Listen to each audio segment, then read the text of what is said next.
era tan sabio como algunos presumían, o más bien era fruto, esa aureola de popularidad era fruto de la propaganda del momento.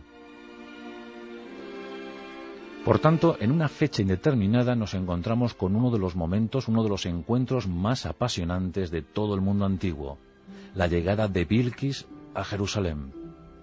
Dicen que fue algo apoteósico, fue algo colorista. Imaginad toda la belleza de Bilquis rodeada, escoltada por cientos de camellos, por cientos de servidores, multitud de plantas aromáticas, sacos y sacos de especies y sobre todo oro, mucho oro. En esas bolsas que portaban los camellos se cuenta que iban no menos de 120 talentos de oro. Más de 7.000 kilos de oro para ser ofrecidos a Salomón en caso de amistad. Lo más seguro que, más que una intención de conocerse, Bilquis fuera a Jerusalén para establecer pactos de amistad, protocolos comerciales con el hombre más potente, más poderoso del momento. Eran dos reinos de Oriente Próximo, pues muy lustrosos, y era lógico que rubricasen acuerdos de intercambio, de amistad, de comercio. Y ese seguramente fue el motivo por el que Bilquis abandonó su reino para visitar Israel. La leyenda de Bilquis pues la precedía, y Salomón se enteró por sus hombres de confianza que la reina de Saba se dirigía a su reino y que había muchas cosas que preguntarse sobre Bilquis. En una de esas leyendas, por ejemplo, negras, que rodeaban a la reina sábea, se decía que ésta siempre protegía, siempre resguardaba sus piernas, porque éstas finalizaban en cascos de burro y que esas piernas eran peludas. Vamos, que la reina Bilquis era una especie de híbrido entre mujer bellísima y animal. Desde luego, si decimos que Agamben era el animal más bello del mundo, en ese momento Bilquis también lo debía ser. Salomón, según los textos, preparó una treta para saber, sin escandalizar mucho, si realmente Bilquis poseía esas piernas velludas y esos pies, esos cascos, esas patas de burro, de acémila. Y entonces creó en uno de los salones de su templo pues una especie de mar de cristal. Una especie de mar de cristal o de espejos, según dicen otras crónicas. Y cuentan que cuando Bilquis entró en esa estancia, pensó que el suelo estaba mojado y levantó sus faldas para proteger su vestimenta del agua.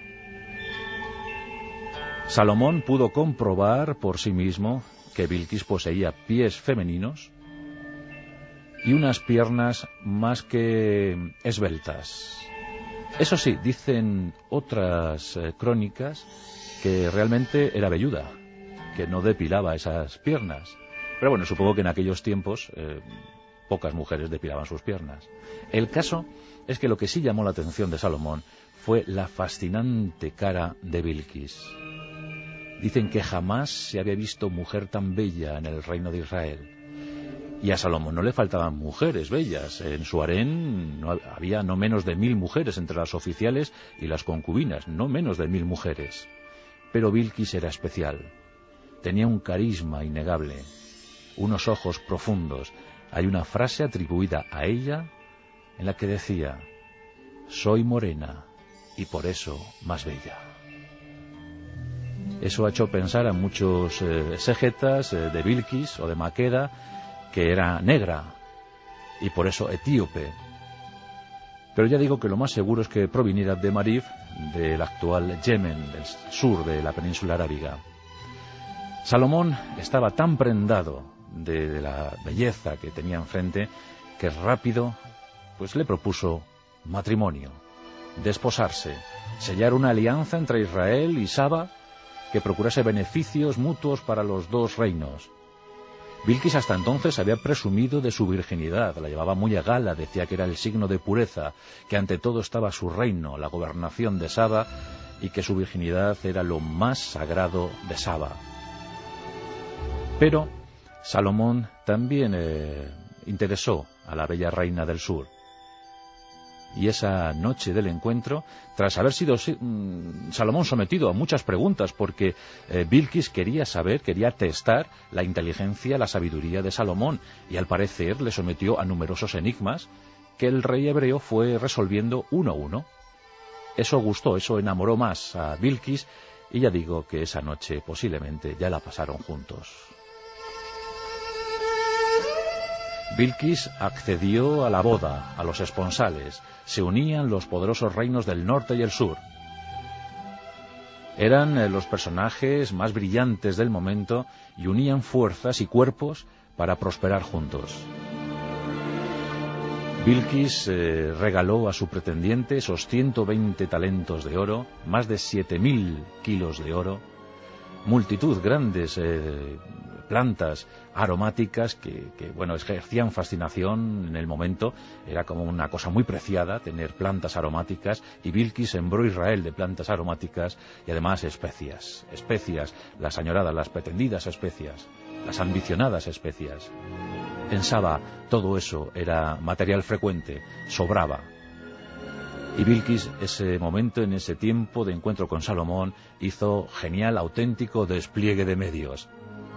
Dio a entender a Salomón que no se casaba con cualquiera. Salomón aceptó gustoso esos regalos y ofreció otros a Bilquis. Pero ésta quería volver a su reino, y en efecto así lo hizo.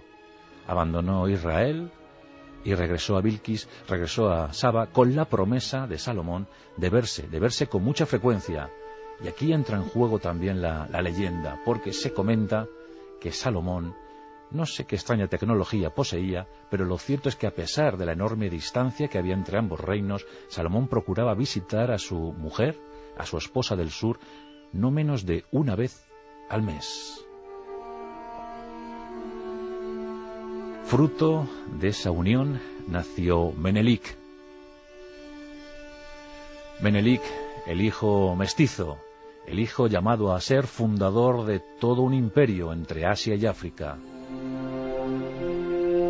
El primer Negus etíope, creador de una dinastía que se mantendría en el tiempo casi 3.000 años y que vería a su fin bien entrado el siglo XX, nada más y nada menos que en 1974, cuando fue derrocado Haile Selassie.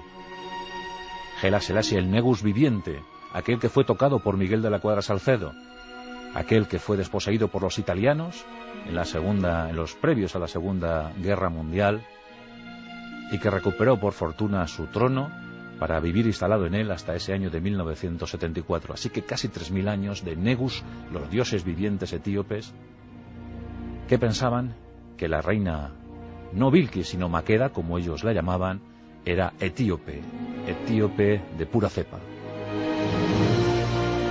Y hay algo de verdad en esta narración religiosa etíope, y es que Menelik creó un imperio pues basado en los territorios sabeos y también en los etíopes. Y fue, desde luego, un periodo rico, riquísimo, acaso el más fértil, el más glorioso para Etiopía. La paupérrima de estos días, Etiopía, pues sueña con aquel pasado lleno de riquezas y de momentos épicos dignos de gloria y alabanza.